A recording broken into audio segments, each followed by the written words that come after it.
Hello and welcome to Talking TSM, the Game House's talk show about TSM's LCS team.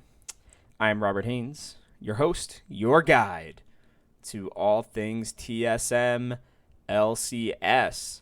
Welcome back. It is week 2, episode 2, I should say, of Talking TSM.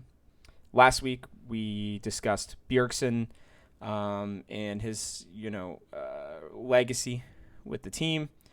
We talked perks. We talked, a little bit of theory crafting the team. This week, we'll be looking at Doublelift, Bjergsen's replacements, and when to expect some news and what to expect. I'm really excited about this week's show. As a quick reminder, before we dive into it, you can find Talking TSM on basically any podcasting network. Right now, working on Apple. We'll have that one solved here, hopefully before this episode comes out. I am recording this on Wednesday just because I think Thursday is going to be a little busy for me. If anything crazy comes out, I might splice together a little bit extra stuff should anything come out before 2 o'clock tomorrow. But as a reminder, this show is about, the TSM LCS team specifically, where we'll talk rumors. We will talk roster moves. We'll talk games once the season gets back into it. But we are in the off season. So we're going to start with Doublelift. And what I'm calling the Doublelift situation. Doublelift is somebody who is obviously beloved by many, disliked by many, and somebody who has a great personality for the league, and somebody who is probably the most popular player now that Bjergsen has retired in the league. We all know his story coming over from TL after, some disagreements with coaches and players over there. Him and Lena dating, causing some issues with players and, people calling for nepotism and some other issues. And then... he comes over, has a pretty okay split. Nothing super spectacular necessarily. Goes in the playoffs, gets bodied by FBI, comes back, figures out how to play his most chagrined champion of all time in Senna, and then does well on her, helps TSM win another LCS championship. And then goes to Worlds and frankly gets bodied again, helping their 0-6 run at Worlds. And now TSM have to figure out what they're going to do with Bjergsen leaving the team. Doublelift becomes kind of the face of the LCS. But it's still a problem that TSM needs to figure out because, it seems like they're wanting to keep him, or at least that he's wanting to stay. On his streams, he has referred to Bjergsen, in a very excited and happy manner. He talked about how he might even, retire with him, but then he decided not to. Which, last week, like I said, I think I'm glad because, they both deserve their own spotlight for when they retire. But for Doublelift specifically now, he's going to kind of, if he stays, he's going to become the leader of this team. And so, we're going to look at two scenarios. We're going to look at him staying and him leaving, and we'll start with him staying. And like I said, he's going to be the leader of this team on the, in game. He's going to have to be. And, with Bjergsen gone, and we'll get into, like I said, kind of his potential replacements. Depending on who TSM signs,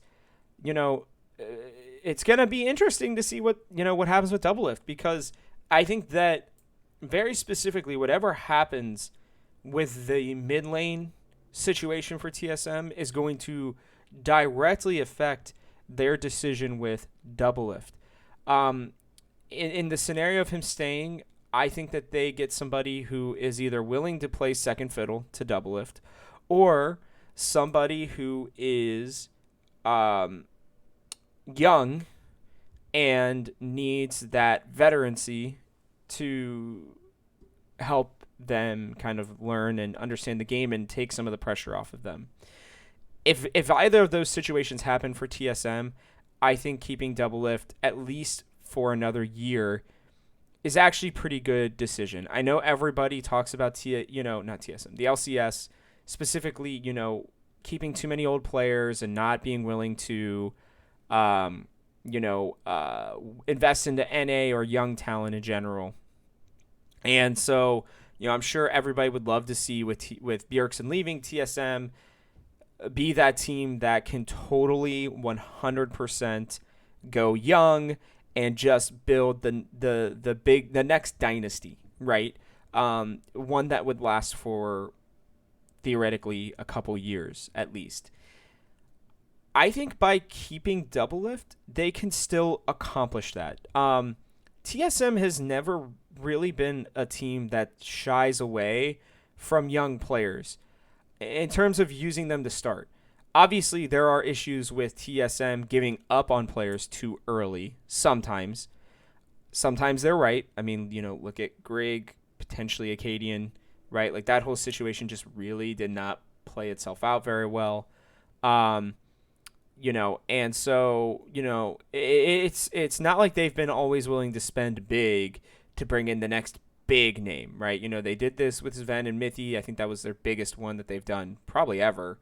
And that just blew up in their face. So they were like, well, no more of that. Let's get, let's get some younger talent in there.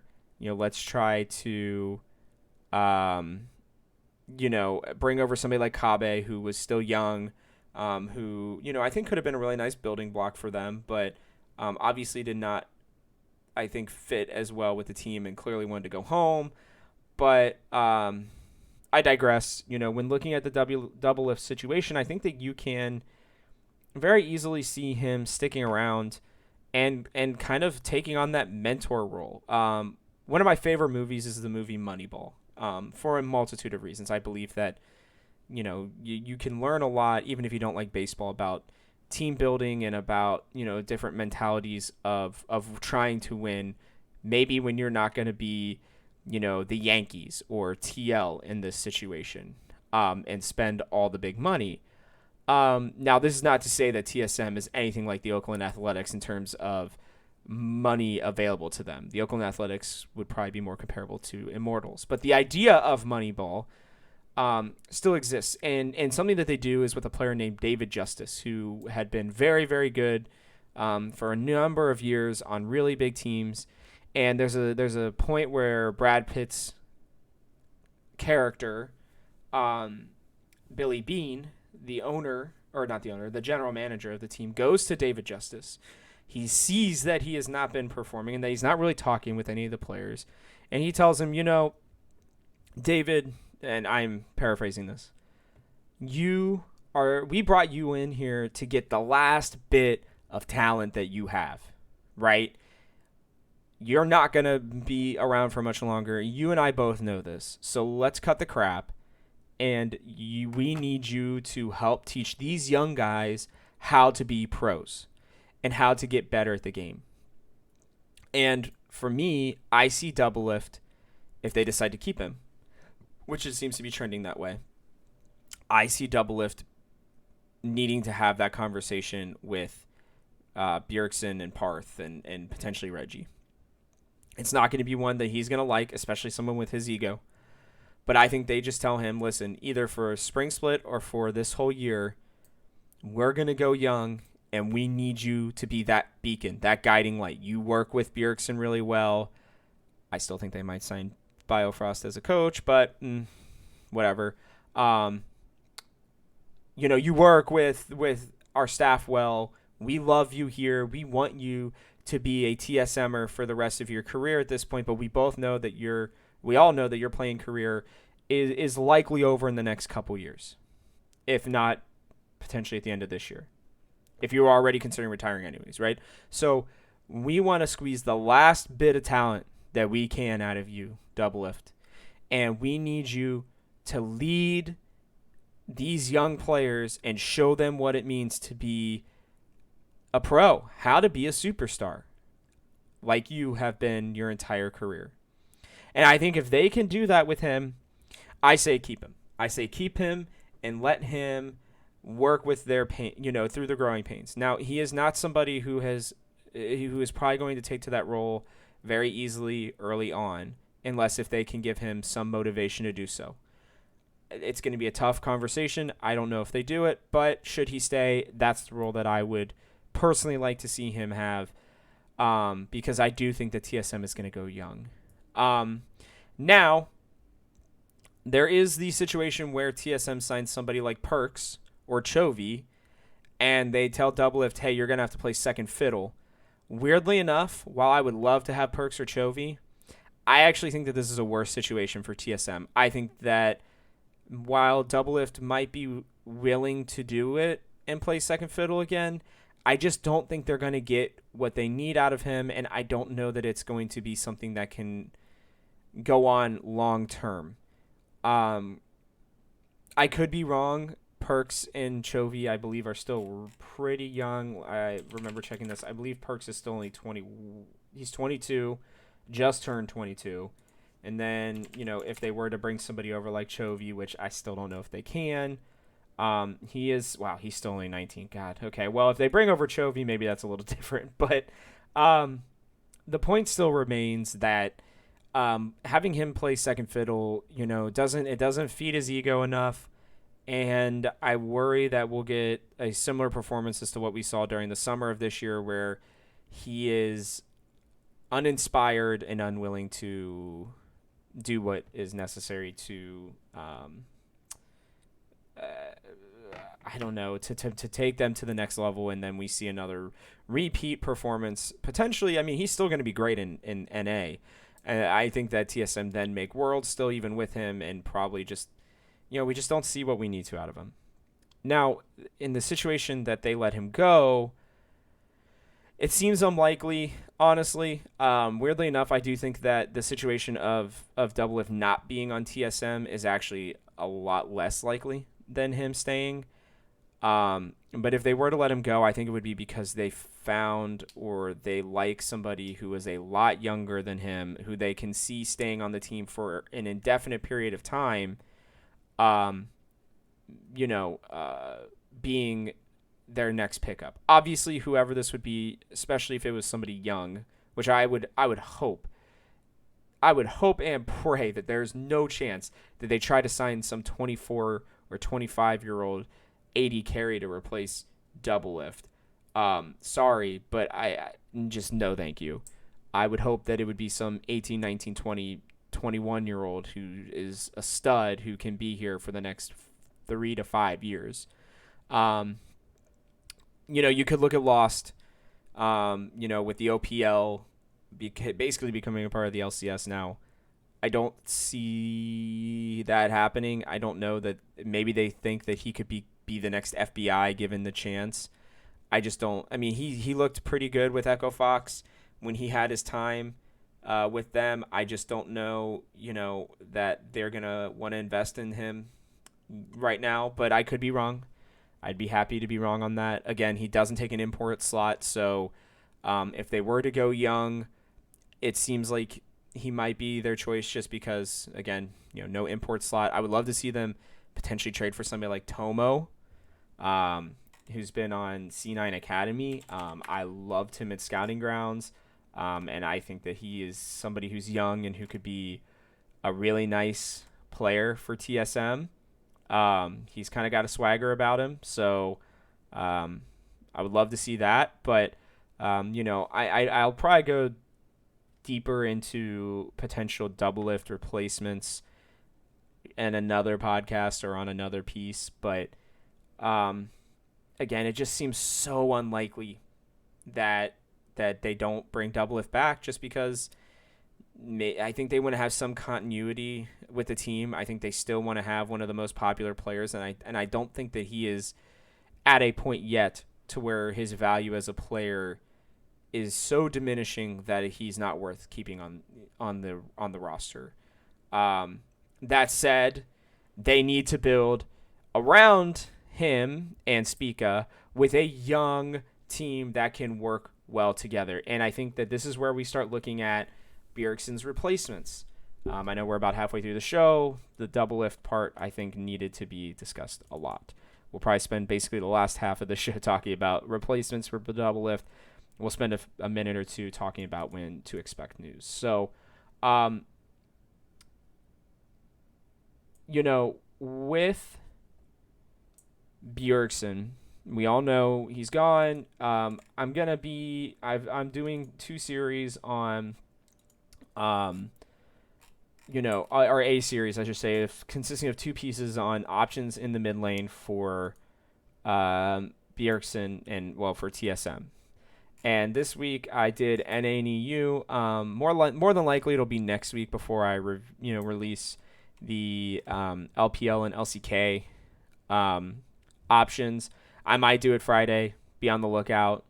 thegamehouse.com /League of Legends /Team Solo Mid. But I'm going to run through the options really quickly, and basically what I did was I gave everybody a rating out of 10 as to how likely it is that TSM decide on this person. So we'll start with EU, actually. The region I actually think is least likely of the 2 to bring somebody around.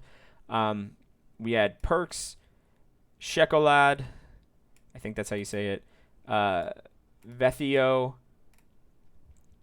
Ronaldo, and Magifelix.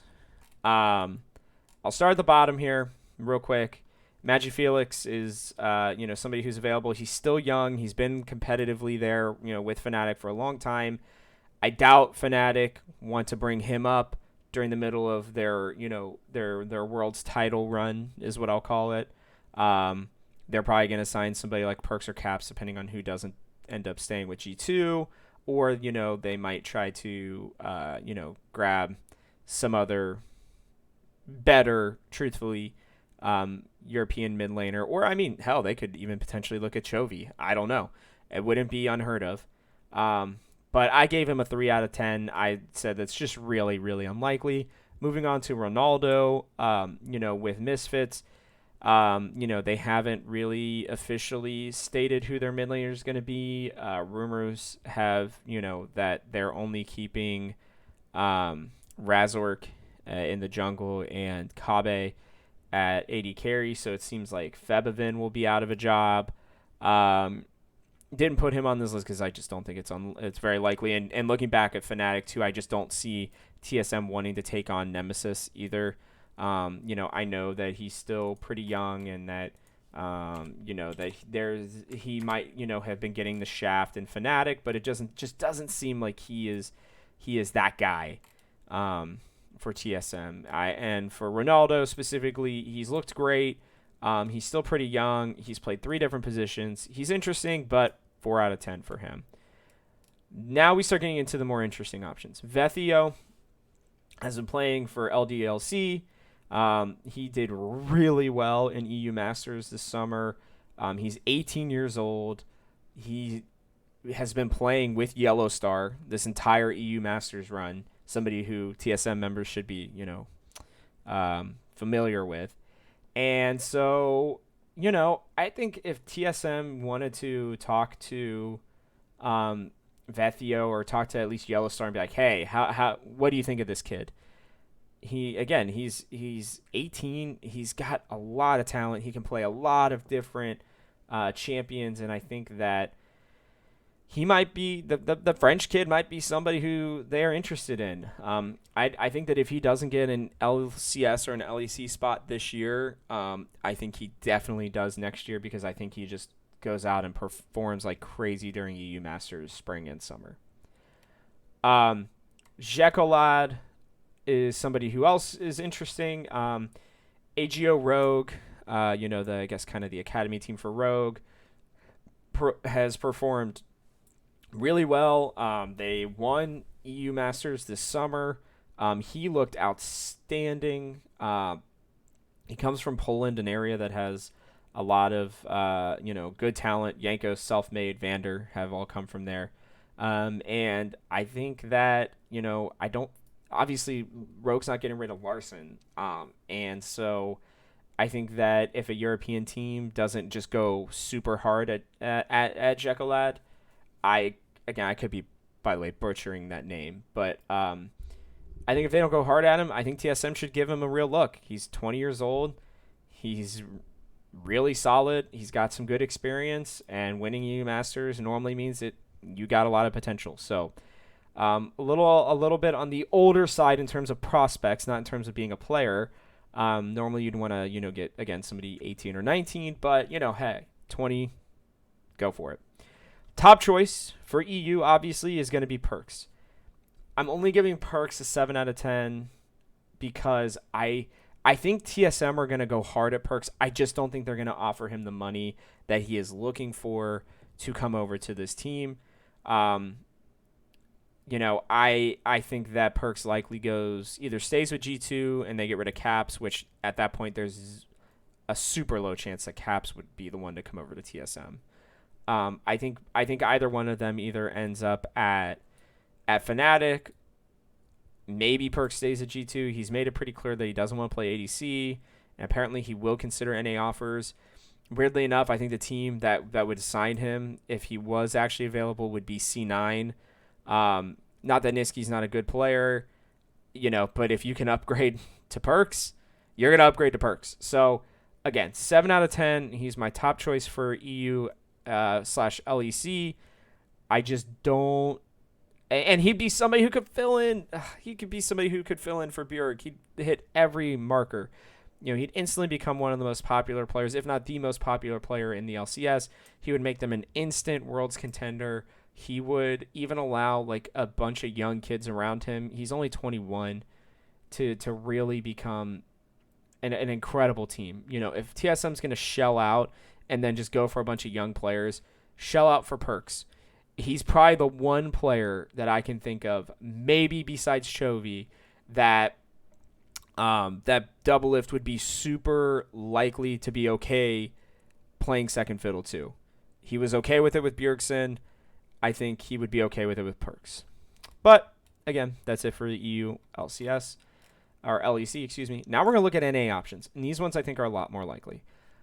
People got mad on Reddit. I did put Golden Glue because he is a potential stopgap if they just don't find somebody who they're ready for or who they like, or if they don't think that Evolved is ready. Somebody who I will refer to later. I give him a 2 out of 10. It's super freaking unlikely, but the possibility is there. Now, Oppa is somebody who most people have not heard of, and if TSM draft him at scouting grounds, I will gush over him. Even if they don't, I'm going to gush over him for whoever gets him. This kid is insane. Look him up. He has been Diamond since he was 14 years old. He hit Challenger when he was 16, and he is just now 18 years old. There is no doubt in my mind that this kid could be the next major mid laner for the NALCS. And if TSM wanted to grab him and just throw him into the fire and let him learn, in that trial by fire, I wouldn't be totally against it. I just don't think that's really likely. They want to replace, Bjergsen with somebody who's probably a little bit more proven in terms of competitive play. And there are some options. There are some pretty good options out there. So I think a 3 out of 10 for him makes sense. Soligo, doubt 100 Thieves are going to want to give up on him. He's a little bit on the older side. He'll already be 23. I gave him a 4 out of 10. Pretty unlikely. Here's where it gets interesting. Palafox. His contract with C9 is until 2022. If they drop Niski, it might be to bring up Palafox. I doubt that they would do that. It would be more that I think they're going to be willing to move him, and he's just been sitting around. And if I'm him, I'm like, hey guys, please trade me to a team that can use me. There are a lot of NA teams that should take a look at Palafox. He's 22. I believe. Let me make sure that's correct. I don't want to give you guys false information here. No, he's 21. He will be 22 come summer split. A little bit, again, a little bit on the older side for a prospect and somebody with no real LCS experience, but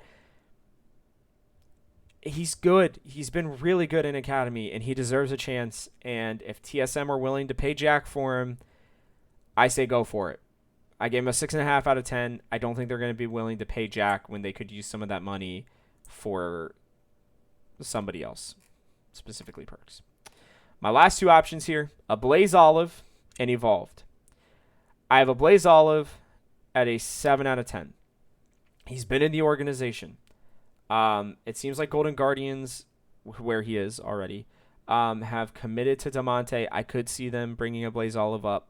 I don't think they will because I think they could have done it last year and they didn't.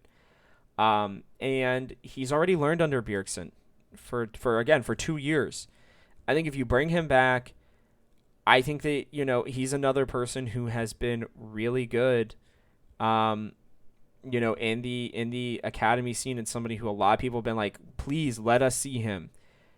We can't continue to let our mid laners or just our young NA players just rot in the academy leagues. They've got to start bringing these kids up and see what they can do. So again, 7 out of 10. I think that because he has organizational ties already, they clearly like him. I think that they could also get him for a lot cheaper than they could get Palafox. Go get him. I think the top choice and the most likely choice, even compared to the LPL and LCK, when I look at those, more than likely will be Evolved, or as he used to be known, Cat Evolved. In his first year in Academy, he proved he's not a one-trick. He can play a lot of different champions. The mechanical skills are there. I've heard so many different people say this kid is good. He has literally just turned 19. He spent a whole year learning under Bjergsen. I think Bjergsen's going to like him, and I think if they don't get somebody like Perks, if they don't win that battle, then I think they bring him up, and I think they give Evolved a chance. Again, he's young. He has a lot of talent. I think he's got a bit of a swagger about him. I've heard he's a little toxic. Bjergsen and Doublelift, even weirdly enough, yes, Doublelift can coach that out of him. And if I'm TSM and you're trying to build a team, build a dynasty that will last for a long time, I think you get Evolved up. He has already played with Spica, by the way. And I think you start building that synergy. I think you sign them till 2023 so you can lock them down. And you just tell Spica and Evolved, you are our future. We are going to put our resources into you. Let's make it happen. Okay. So again, I think, the top options, obviously Evolved, Perks. Perks, if they can get them for the money, go for it. Do it. For the right money, I should say. If not, my next option is Evolved. I think he's the most likely option of everybody. And then you look at a Blaze Olive, Palafox, Shekolad, and Vethio. Those are my options there. So we will see what happens with the TSM mid laner. But as we head into the last segment, again, one that'll be very short, we start looking ahead at when should we expect news and what should we expect. For those who don't know, it is election, what is becoming week for the United States. I think a lot of these teams are very wrapped up in everything that's going on. I think a lot of businesses are too. I think until something is announced, again, it is Wednesday, right around noon Eastern time as this is being recorded, and there's still no decision on who it's going to be. It's been very close. This show's not political. I'm just letting you all know the landscape and the fact that, it might be a little bit. So we will see. Normally people would be like, well, what do you mean? How is this going to affect it? I think, for people who don't know, presidential elections have a lot of sway on the economy and everything else here. We're just getting through. It's also going to have a lot of say on COVID. something that has been obviously rough for the United States. And so we will have to see what happens. And also, World literally just ended. So I don't know when to expect news. I would say definitely before the end of the month. I think maybe in like a week or two, once things are a little bit more for sure. For me, I think it's actually really attached to perks. I think once the domino of perks falls, and this happens in a lot of traditional sports, once the top domino falls, I think we'll start to see the rest. And that's because I think with TSM specifically, I think I said this earlier, what happens in the mid lane is what is going to really decide what direction TSM take and what everybody should expect them to take. So we will see. I think once we know, again, where Perks is going, I think that will help really that will help TSM a lot, in my opinion, as they try to figure out what they're going to be doing next. So be on the lookout specifically for Perks' decision whether to stay at G2, go to Fnatic, go somewhere else, maybe even TSM. And once that happens, I think the rest of the free agents market will start to fall in place, specifically for TSM. I'm sure there'll be plenty of moves for the LCS and the LEC in the coming days. It seems like a lot of things are already being decided and resolved.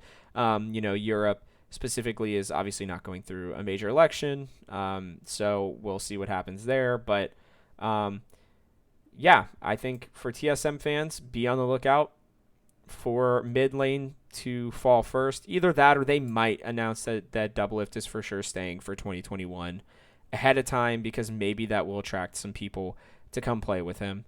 I doubt it because of his performance last year, but you never know. So either that or they announce that Spica's staying. TSM normally seems to like to do their roster announcements, though, once they have the team fully figured out. But we'll see what happens. It's gonna be a wild one, TSM fans. We'll see what happens. But with that, we're a little bit over the time. Again, I like to try to keep these around 30 minutes. So we're heading towards that 33-minute mark. So we will call it episode 2. Thanks for listening in. As a reminder, this show will come out weekly on Thursdays, right around 2 p.m. for your 2 p.m. Eastern, I should say, for your ear holes. I am Robert Haynes, and this has been Talking TSM. See you next week.